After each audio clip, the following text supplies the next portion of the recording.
मरिबा पूर्व आईन को निज हाथ को नियंतु कारण आजिका डेट रे कौन सी भी आईन ना कौन सी भी नेता मंत्री कहा कथा शुणु ना से माने ऊपर पायर प्रिंसिपल अछंती माने से तांके जे शिक्षा मंत्री अछि से तांको सपोर्ट करिवो साधारण लोक को आज्ञा कहीं भी सपोर्ट करू ना गोटे माने जे दोषी ताको आज पर्यंत केबे कौन सी दोषी की फांसी दंड होईची केबे भी हेई नाही जदि सौम्याश्री जमिति पोड़ी हेकी मरी गले जदि से समीर सार को फांसी दंड दिया जाए ताहेले जाई कि तांको आत्मा को शांति मिलिबो किंतु सेटा केबे हबो नाही केबे तो हेई नाही झियो माने न्याय मिली नाही कि मिलिबो भी नाही। नमस्कार नमस्कार मु रंजीत मु जोस्ना हमर फैमिली मोटिवेशन चैनल को स्वागत करूँ। आज एक नुआ टॉपिक कहबू जहाँ ओडिशा तथा भारत सारा प्रसारित हो घरे घरे लोक जानते सौम्यश्री विषय केमिति से आत्माहुति देले निआरे जलिले पेट्रोल ढालिकी दायी किए तार विषय कह प्रथम मुझे कहबी तो सौम्यश्री बापा माँ ही दायी कारण ए विषय कॉलेज जो घटना घटुला जो मानसिक निर्यातन सार एचओडी दौले साहू सार जनक दौले से घर को जन तथापि घर लोक कौन पदक्षेप नहीं ना द्वितीयतः से जन एमपी जन को जन तापर से प्रिंसिपाल को जन धर्मेंद्र सार को ट्वीट करके जन क्या भी छाड़ी नी तथापि से आज ये दुनिया ना कहीं जानते प्रति कौन न्याय मिला ना आ दुनिया जा सारा न्याय देवु कहते कि न्याय आवे प्रथमे से झीटी कहीं से कॉलेज रे पाठ पढ़िया चाहू नथिला तांको बापा आटलिस्ट थरे तांको कथा सुनिबार थिला बापा आटलिस्ट थर कथा सुनिबार थिला कि से सार कथा शुणुते कहीं आम ओडिया संस्कृति परंपरा अच्छी शिक्षक जहाँ कहे ठीक कहे सी हूँ गुरु आ से सब कथा ठीक कहे कौन पाई ना जड़े शिक्षक ही गोटे छात्रर भविष्य तैयारी करता तेणुकर शिक्षक जहाँ कहते बापा से विश्वास करुले निश्चित आ गोटे कथा आसीगला पुणी भूल बड़ भूल हूँ कमिटी जो एफएम कॉलेज जो कमिटी थिला जो केते जन कमिटी मेंबर थिले से माने कौन करथिले ना सेटा को कौन सी ये करि पार नथिले कंप्रोमाइज करि पार नथिले आ कहउथिले हम कंप्रोमाइज करि देइछु आ प्रिंसिपल को से विषय कहि केबे पचारि जंती कि कंप्रोमाइज एटा हेइछि कि नाही यदि निज झियो कि निज परिवार के होता कि निज भौणी होता आखिर तो थर पचारि था कि आज ये घटना कौन घटी था कदा भी घटी न जड़े केते निजुक मारिदेवा को चाहे जिते बड़े सी डिसाइड करे जे निजे मु बंची पारि ना बोली ठीक सौम्यश्री मध्य से आ गोटे सबुठ बड़ कथा से ऑफिस भितर जली जली बाहरी कौन सार कि पियन कि आपणकर क्लर्क कहीं भी अटकई ना बरम कई जन छात्र निया को लिभेवाई चेष्टा कर धन्यवाद देवी निजे जली अन्य जन को बंचेवा चाहिए जिते बड़े प्रिंसिपाल पाखे कंप्लेन कर सार विषय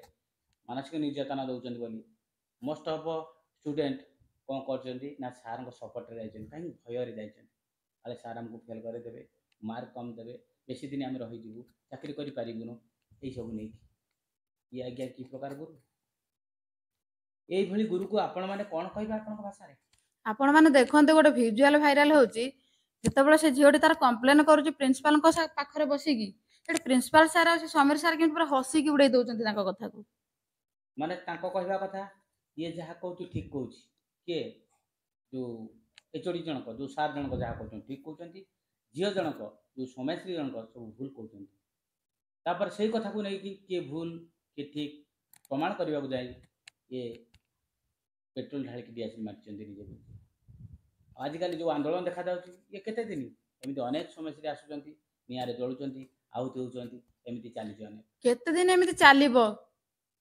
कोन कॉलेज झियो मानक न्याय मिलिबो आमे सबुडी कहूचु गोटे झियो जेतेबेले तार प्रॉब्लम समस्त पारे शेयर कला कंप्लेन कला सेतेबेले काई न्यूज वाला गोटे बाहरिले नाही कि नेता मंत्री पाखक गला सी भी सुनिले नाही जेतेबेले तार से मृत्यु सरी गला सेतेबेले आंदोलन चलीची सेठी देखंतु गोटे झियो जळी मरिची तार केस किछि फाइनल हेई नाही कि तदंत एपर्यंत हेई नाही कि तांको ऊपर किछि कोनोसी भी एक्शन लिया जाय नाही से सार को ऊपर पुणी एबे आ गोटे घटना घटिची कोन से झियोटी ता सांग घर गोटे बुक नहीं जाऊ बाटर तीन जन टेकी नहीं सहित କଣ କରିଛନ୍ତି ସେଟା ଠିକ ନାହିଁ କିନ୍ତୁ ନିଆଁ ଜଳେଇ ଦେଇଛନ୍ତି ତା ବଡିରେ। ଦୁର୍ବୃତ୍ତ ଯୋଉଟା ଦୁର୍ବୃତ୍ତ ମାନେ କହୁଛନ୍ତି। କିନ୍ତୁ ଆଜିକା ଡେଟରେ ବି ଝିଅ ମାନେ ସୁରକ୍ଷିତ ନୁହନ୍ତି। ଆମେ ଖାଲି କହୁଛନ୍ତି ସର୍ବଶିକ୍ଷା ଅଭିଯାନ, ତା ମତଲବ ଆମେ ସମସ୍ତେ ପଢ଼ିବା, ସମସ୍ତେ ବଢ଼ିବା। ଏଠି କିନ୍ତୁ ଜଣେ ପୁଅ ପରିକା ଗୋଟେ ଝିଅ ବଢ଼ି ପାରିବ ନାହିଁ, ବଢ଼ିବାକୁ ତାକୁ ସୁଯୋଗ ଦିଆଯାଉନାହିଁ। ଯଦି ଏଇଭଳିଆ ଷ୍ଟର୍ଚର କରିବେ, ଏଇଭଳିଆ ମାନସିକ ନିର୍ଯାତନା ଯିବେ, କୋଉ ଝିଅଟି କଲେଜରେ ନିଜକୁ ସୁରକ୍ଷିତ ଭାବେ ପାଠ ପଢ଼ିବାକୁ ଯିବ?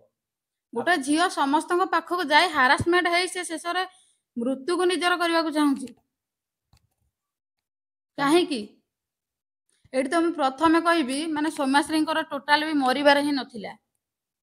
ପ୍ରଥମେ ଆଇନର ରାସ୍ତାରେ ଗଲେ, ଆଇନ ଯଦି ଶୁଣିଲା ନାହିଁ ଆଇନକୁ ନିଜ ହାତକୁ ନେବାର ଥିଲା। ଠିକ କଥା, ନିଜ ଆଇନକୁ ନିଜ ହାତରେ ଆଜ୍ଞା ନିଅନ୍ତୁ।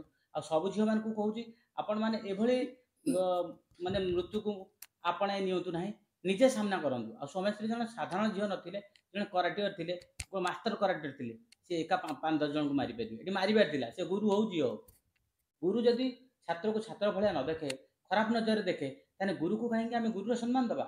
ସେ ଜମାନା ଥିଲା, ଯୁଗ ଥିଲା, ସେତେବେଳେ ଦ୍ରୋଣାଚାର୍ଯ୍ୟକୁ ଦଉଥିଲେ ଗୁରୁର ସମ୍ମାନ ଦଉଥିଲେ। ସେ ଯୁଗ ନାହିଁ ଆଜ୍ଞା। ଗୁରୁର ସମ୍ମାନ ପାଇବାକୁ ସେ ଯୋଗ୍ୟ ନୁହନ୍ତି। ପ୍ରଥମେ ଆଇନ ପାଖକୁ ଗଲେ, ଯଦି ଆଇନ କାହା ପାଇଁ ତିଆରି ହେଇଛି? ଏଇ ଜନସାଧାରଣ ମାନଙ୍କ ପାଇଁ ଆଇନ ତିଆରି ହେଇଛି। ନେତା ମନ୍ତ୍ରୀ କାହା ପାଇଁ ବାଛିଛନ୍ତି? ଏ ଜନସାଧାରଣଙ୍କୁ ନ୍ୟାୟ ଦେବା ପାଇଁ। ଯଦି ସେମାନେ ଆମ କଥା ଶୁଣୁନାହାନ୍ତି ତାହେଲେ ଆଇନକୁ ଆମେ ନିଜ ହାତକୁ ନେବା ଉଚିତ। ନିଜ ହାତ ମୁଠାକୁ ନେଇକି ନିଜେ ଷ୍ଟ୍ରଙ୍ଗ ଛିଡା ହେବା। ତାହେଲେ କାହିଁକି ସେ ନେତା ମନ୍ତ୍ରୀ ପାଖକୁ ଯିବା? କାହିଁକି ସେ ଆଇନକୁ ଆମେ ମାନିବା? ଏଇଠି ମୁଁ ଗୋଟିଏ କଥା କହି ରଖୁଛି, ଯୋଉ ଝିଅ ମାନଙ୍କ ସହିତ ଏଇ ସବୁ ଜିନିଷ ହଉଛି ସେମାନେ କେବେ ମୃତ୍ୟୁକୁ ନିଜର କରନ୍ତୁ ନାହିଁ। ଆଇନ ପାଖକୁ ଯାଆନ୍ତୁ, ଠିକ ଅଛି। ଯଦି ଆଇନ ଆମ କଥା ଶୁଣୁନାହିଁ ତାହେଲେ ଆଇନକୁ ନିଜ ହାତକୁ ନେବାକୁ ଚେଷ୍ଟା କରନ୍ତୁ। ନହେଲେ ଝିଅ ମାନଙ୍କୁ କେବେ ବି ଆଜିକା ଡେଟରେ ନ୍ୟାୟ ମିଳିନାହିଁ, କି କେବେ ବି ଭବିଷ୍ୟତରେ ମିଳିବ ହିଁ ନାହିଁ। ଅତୀତରେ ମିଳିନାହିଁ, କି ବର୍ତ୍ତମାନ ମିଳିବ ନାହିଁ, କି ଭବିଷ୍ୟତରେ ବି ମିଳିବ। ଏମିତି ସିଚୁଏସନ ଦିନକୁ ଦିନ ଆଗେଇଲାଣି। ଏମିତି ଯଦି ସିଚୁଏସନ ଦିନକୁ ଦିନ ବଢି ଚାଲିବ ତାହେଲେ ଝିଅ ମାନେ ଆଉ ଘରୁ ମାନେ ପାଦ କାଢିବାକୁ ବି ମାନେ ସାହସ କରିବେ ନାହିଁ, କାରଣ କେହି ନାହାନ୍ତି ନ୍ୟାୟ ଦେବା ପାଇଁ। ସେମାନେ ନିଜକୁ ସୁରକ୍ଷିତ ଭାବିବେନି। ଯଦି ସେ ପଦାକୁ କେମିତି ଯିବେ, କେମିତି ପାଠ ପଢିବେ? ଘରୁ ଯାଇ ଡେଲିକା ନ୍ୟୁଜରେ ଦେଖନ୍ତୁ, ଝିଅଙ୍କ ପଛରେ କୋଉଠି ରେପ୍ କେସ୍ ଚାଲିଲାନି ତ, କୋଉଠି କିଏ ତଡ଼ିଲାନି ତ, କୋଉଠି କିଏ ଜଳିକି ମାରିଦେଲାଣି, ଏସବୁ ଚାଲିଛି। ବହୁତ କିଛି କିନ୍ତୁ ଖାଲି ମୃତ୍ୟୁ ପରେ ହିଁ ତାର ଚାଲିଥିବ ଖାଲି ତଦନ୍ତ, ଆନ୍ଦୋଳନ ଚାଲିବ, ଘୋ ଘା ଚାଲିବ। କିଛି ଦିନ ଖାଲି ଏଟା ନ୍ୟୁଜ, ତାପରେ ଟିଆରପି ପାଇଁ ଦୌଡିଥିବେ ନ୍ୟୁଜ ବାଲା। ସେ ତ ସବୁ ନ୍ୟୁଜ ଭାଇ ମାନଙ୍କୁ ଦେଇଥିଲେ, କୌଣସି ବି ନ୍ୟୁଜ ମାନେ ଲୋକଙ୍କ ପାଖରେ ବି ପହଞ୍ଚି ପାରିଲା ନାହିଁ। ଏମିତି ନ୍ୟୁଜ ବାଜିଲା ଲୋକଙ୍କ ଯେତେବେଳେ ସେ ତାଙ୍କର ମୃତ୍ୟୁ ଯେତେବେଳେ ଜଳି ପଡି ପାଉଁଶ ହେଇଗଲା, ସେତେବେଳେ ଘର ଘରକା ପୁରା ଡେଙ୍ଗୁରା ବାଜିଗଲା ତାଙ୍କ ନ୍ୟୁଜ। ମୋବାଇଲ ତାପରେ ଚାଲିଲା ଘୁରି ବୁଲିଲା। ଆଗରୁ କାହିଁକି କେଜାଣି ଏସବୁ ହଉନଥିଲା। ଦୁଃଖ ବି ଲାଗେ ଏସବୁ କଥା ଭାବିଲା ବେଳକୁ। ଆଉ ଗୋଟେ ବଡ଼ କଥା ହେଉଛି, ସେ ଜଣେ ପ୍ରିନ୍ସିପାଲ, କଲେଜର ମୁଖିଆ, ସିଏ କ'ଣ ଷ୍ଟେପ୍ ନେଲେ? ତାକୁ ବରଂ ସାର୍ଙ୍କୁ ସେ ସପୋର୍ଟ କରୁଛନ୍ତି। ମାନେ ସେ ପ୍ରିନ୍ସିପାଲ ଜଣଙ୍କୁ ଏଠି କି ପ୍ରକାର ଦଣ୍ଡ ଦେଲେ, ମାନେ ତାଙ୍କୁ ଯେକୌଣସି ଦଣ୍ଡ ଦେଲେ ପ୍ରିନ୍ସିପାଲକୁ ଆଉ ସେ ଏଚଓଡିକୁ ଯୋଉ ଜଣେ ହାରାସମେଣ୍ଟ କରୁଥିଲେ, ମାନସିକ ନିର୍ଯାତନା ଦଉଥିଲେ, କି ପ୍ରକାର ଦଣ୍ଡ ଦେଲେ ବି ତାଙ୍କୁ କମ ହବ? ତାଙ୍କୁ ଫାଶୀ ଦଣ୍ଡ ଦେଲେ ବି କମ ହବ, ହଁ କି ନା? ଫାଶୀ ଦଣ୍ଡ ଦେଲେ ବି କମ ହବ। ଆଉ ସେଇ କଲେଜରେ ଅନେକ ଝିଅ ବି ନିର୍ଯାତିତ ହେଇଛନ୍ତି। କ'ଣ ହେଇଛନ୍ତି? ଯେହେତୁ ସେ ସରଳ ନିରୀହ, ସେମାନେ ସ୍ୱର ଉତ୍ତୋଳନ କରିନାହାନ୍ତି। ଇଏ ଯେହେତୁ ସ୍ମାର୍ଟ ଝିଅଟି ସୌମ୍ୟଶ୍ରୀ, ସେ ସ୍ୱର ଉତ୍ତୋଳନ କରିଛନ୍ତି। ଆଜିକା ଡେଟ୍ରେ, ବର୍ତ୍ତମାନ ଡେଟ୍ରେ ସେ ସ୍ୱର ଉତ୍ତୋଳନ ପାଇଁ ଏ ଦୁନିଆରେ ଆଉ ନାହାନ୍ତି।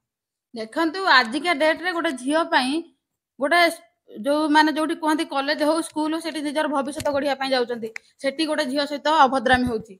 ଗୋଟେ ଝିଅ ସୁରକ୍ଷିତ ପାଇଁ ପୋଲିସ ଷ୍ଟେସନକୁ ଯିବ, ସେଠି ପୋଲିସ ମାନେ ବି ତା ସହିତ ମିସବିହେଭ କରୁଛନ୍ତି। ଗୋଟେ ଝିଅ ଯଦି ଡକ୍ଟର ମେଡିକାଲରେ ରହୁଛି, ସେଠି ଗୋଟେ ଝିଅ ସହିତ ବି ମିସବିହେଭ ହଉଛି। ଗୋଟେ ଝିଅ କୋଉଠି ବି ସୁରକ୍ଷିତ ନାହିଁ।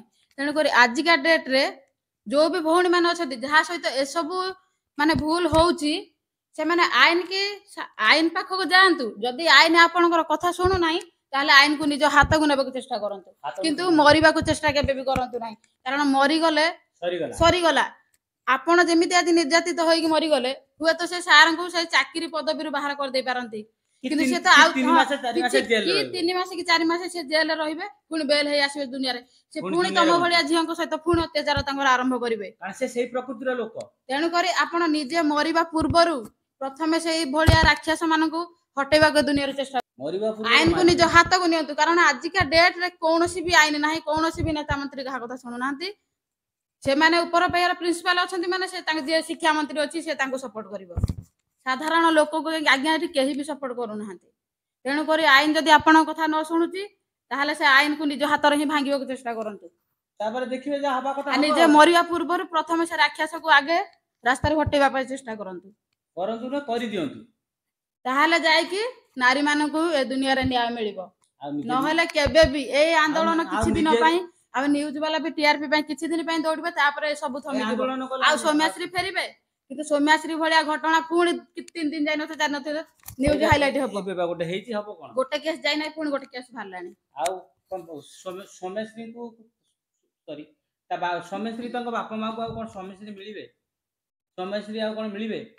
ନା ପିଲାମାନଙ୍କୁ ଯାଇକି ଆଉ ସେ ଟ୍ରେନ୍ ଦେବେ, କରାଟେ ଶିଖେଇବେ। ସେ ସବୁ ଏ ଦୁନିଆରୁ ଚାଲିଗଲେ, ସେ ଆଉ ନାହାନ୍ତି। କିନ୍ତୁ ପୁଣି ସେ ପ୍ରିନ୍ସିପାଲ କି ସେ ଏଚଓଡି ପୁଣି ଦୁନିଆକୁ ଆସିବେ, ଜେଲ୍ ଭିତରୁ ଦୁନିଆକୁ ଆସିକି ପୁଣି ତାଙ୍କ ଲୀଳାଖେଳା ଚଲେଇବେ, ସେ ଅଭଦ୍ରାମୀ ସେ ଚଲେଇବେ, ସେମିତି ମାନସିକ ନିର୍ଯାତନା ଦେବେ।